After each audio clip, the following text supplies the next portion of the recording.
Mike Salazar, aka City Boy. I'm here with the Panther Network, promoting my clothing brand, Living Clothing Brand. You can follow me on Instagram, Living_Clothing Brand. Website, www.theclothingbrand.com. Hey, check it out. Every shirt comes with a sticker, packaged up. Let's get it.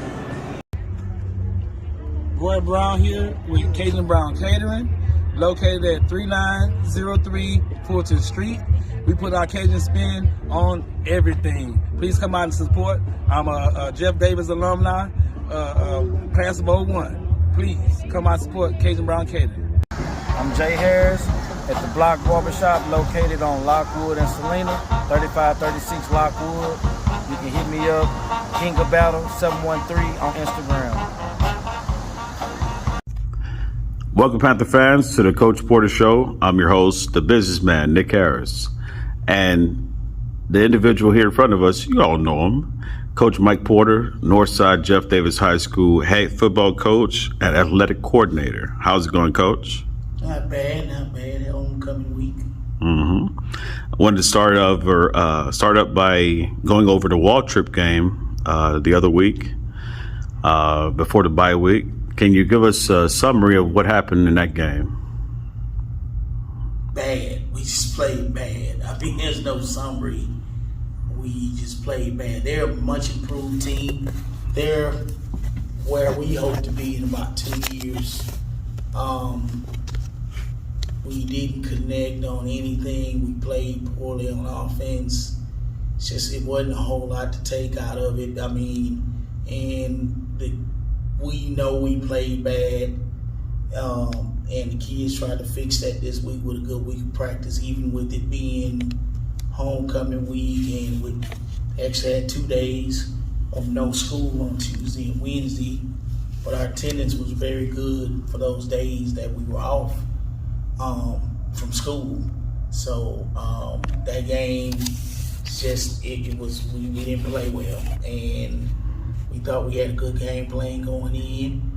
We didn't execute well. So, yeah, it's not a whole lot to take from that other than a lot of yelling and frustration. That's about it.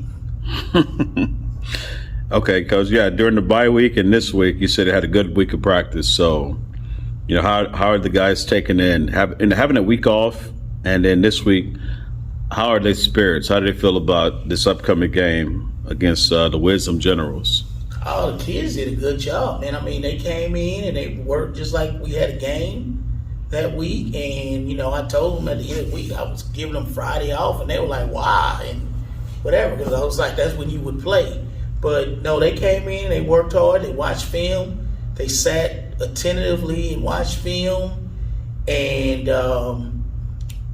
as far as practice, moving some guys around and this and that, everybody's attitude was very good toward that.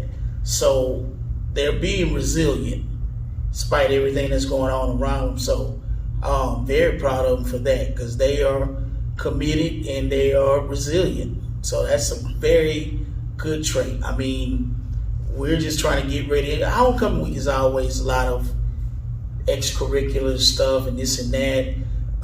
But at the end of the day, it's about the game.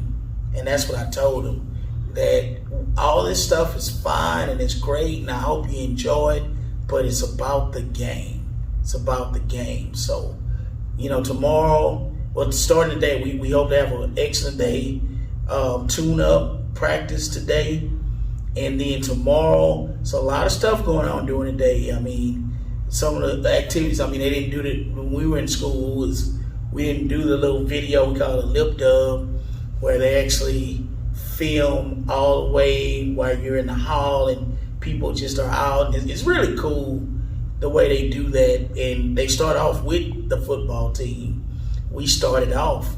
And then, now it's through the week, so we couldn't really get parade permits, but we're going to parade through the school on each floor, and then it actually starts over in the Marshall Courtyard. And then we'll parade through the school on each floor, and it'll finish in the Commons Auditorium for the homecoming pep rally. So it's fun. It makes the kids feel good. It makes them regular kids and student body feel good. So I think it's enjoyable for the kids and keep the traditions alive. But at the end of the day, it's about the game. Exactly. Okay, so the Wisdom Generals, this year they're 1-5 overall, 1-3 in district. The last I saw that they defeated one of the arch nemesis, Austin, 31-7. Coach, as we always do, let us know what kind of offense or defense do they run during your scouting. Defensively, they're gonna run a little 4-2-5, cover 2 at you, and some cover 1 as well. They have a very good nose who gets a lot of penetration. That's how they beat Austin. That kid got up field and disrupted a whole lot. He's tough to deal with. He's probably going to be a all-district player. I'm thinking a first-team all-district player for them.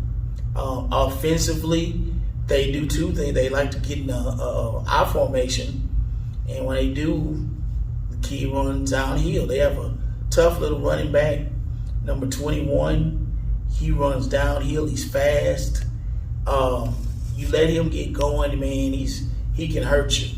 But he runs tough, and he starts on both sides of the ball. A lot of respect for him. He reminds me a little bit of myself back when I was playing. You just like to play. You like to play hard. So I really admire that kid for doing that. He's a tough little football player. But they like to get in the spread and go with 4 receivers and try to do some things out of that. So we have to be prepared to stop both of those. And we've seen it before. There's nothing that we haven't seen at this point in the season. So you kind of answered my next question, like what are their strengths and weaknesses? So what do you think their weaknesses are? You already kind of explained their strengths. What would you say their weaknesses are? At this time of the year, one of your weaknesses is going to be depth, just having enough guys to rotate, because at this point guys start to get little injuries, or you learn that this kid doesn't do well against that, so you hope you have depth. So they haven't had a whole lot of depth all year, neither have we, but we've had more than them. So I guess if there's any weakness, it would be a little bit of depth. Other than that, they are a solid building football team. They really are. Yeah. Okay, Coach, homecoming is coming up this week, as you mentioned. Everybody knows about it. Any of you guys who are watching, if you didn't know, homecoming was this week. It's tomorrow, the game. Tomorrow at 7 o'clock. But anyway, Coach, a little wrinkle I want to throw in here. This is your 20-year anniversary of being homecoming queen back in 1992. What does it mean to you? 20 years ago, you were the homecoming king. All the pomp and circumstance around that. As you mentioned earlier, kids, have a lot of fun. But I wish I could have been a homecoming king, but I wasn't. So how does that feel to, all the candidates at this school are trying to be homecoming king? What did it mean to you back then when you became the homecoming king? I really haven't thought about it a whole lot, but it was, I guess my classmates and the student body thought a lot of me, because I don't think it was because I was handsome. I don't think that was it, but I think they respected me more as a football player. I think that had a lot to do with it.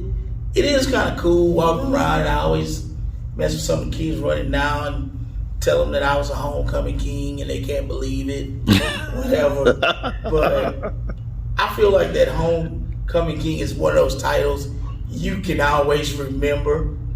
I mean, yeah, you can be Mr. Popular, whatever, but one of the things you always remember is the homecoming king and queen. And I remember my queen, Martha Cavazos. And from time to time we still talk. But yeah, it's cool. It's a great honor. I guess I'll take that with me as one of my great honors in life. 20-year anniversary. Homecoming king in my royal court. But I think it's just a great tradition to have that around, and people should celebrate that. And it's one of the fun things about high school. Is having that homecoming king and queen. Exactly. Too bad you'll be in the locker room, Yeah. Making adjustments or adding things, adding and deleting things from your game plan to hand off, that king, what is it, the crown and the what is it, the coat of arms or whatever they call it, and just say, they can announce, hey, Coach Porter was the homecoming king 20 years ago. So, That's right. It's just a tradition. This year he wanted to do this, but he'll be in the locker room. He'll be able to do it. So anyway, Coach, so invite everybody up to the game. All the old Panthers from the beginning who are still alive until now. Invite everybody out. Tell them where the game is going to be at. Well, everybody, if you get an opportunity, come out. The game is we're at Jones College Stadium, and that's for you old timers, that's the old Smiley Forest Brook Stadium. That's behind the old Smiley, right there on the corner of Little York and Mesa. You can go out 59, you can exit Little York and just take Little York all the way till it ends, and you'll see the stadium. It'll be to your right. That's one of the easier ways to go. But definitely come out there. They've redone the field a little bit. It was a pretty bad condition, or at this point in the season, it would be in pretty bad condition.